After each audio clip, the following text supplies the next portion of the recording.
Ayan, magandang araw sa lahat. Ito na may Pamalas TV.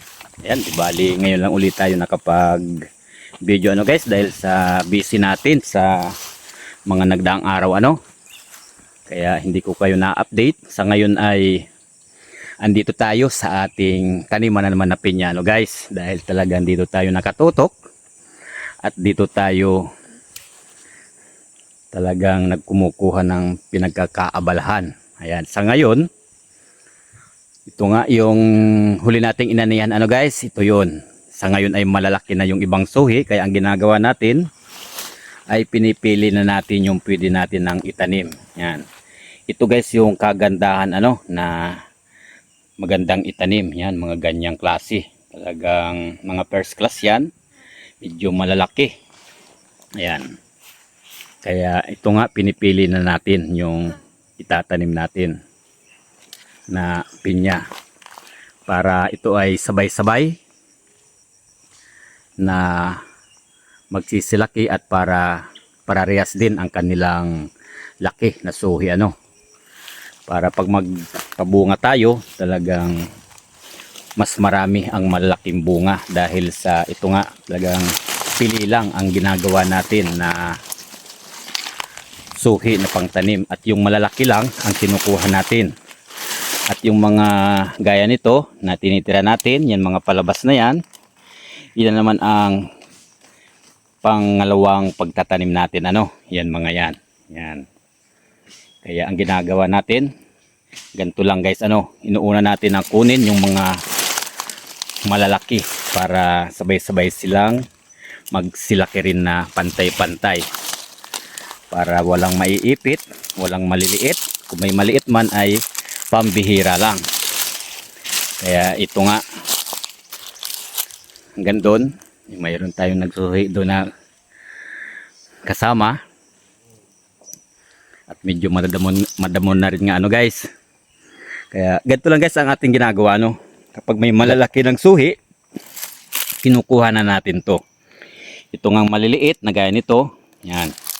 Ito naman yung pangalawang tanim na aantay natin. Mga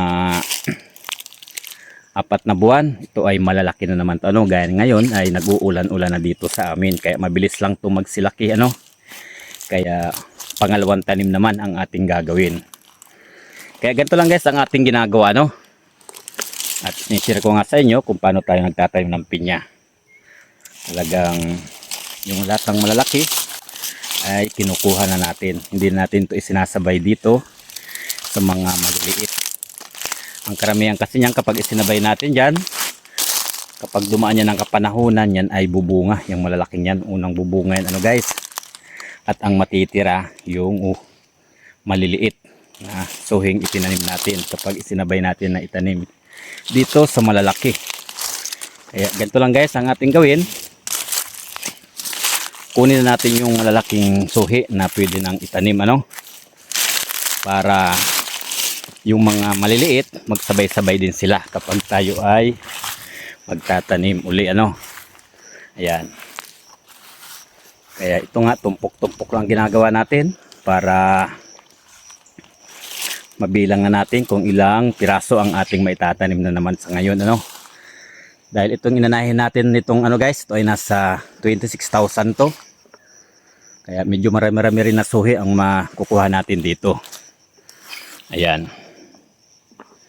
Dahil ngayon ay umuulan medyo malambot na ang lupa dito sa amin. Gaya ng mga nakaraang buwan, talagang napakatigas ng lupa dito sa amin Kaya ito, umpisa na naman tayo magpatanim. Kaya grabing abala. Hindi tayo agad nakakapag-upload ng ating mga video sa mga sumusuporta sa ating video. Ayan guys, maraming salamat sa inyong panonood. Walang sawang pagsuporta sa Pamalas TV. Yan. Kaya yan. Di bali, kung may comment kayo guys, comment lang kayo tungkol sa pagtatanim ng Formosa na pinya. Yan, tanong lang kayo guys yan ay ating sasagutin. Yan. Di bali, hanggang dito lang guys ang Pamalas TV. Maraming salamat sa inyong panonood at walang sawang pagsubaybay sa ating channel. Ayan. Bye-bye!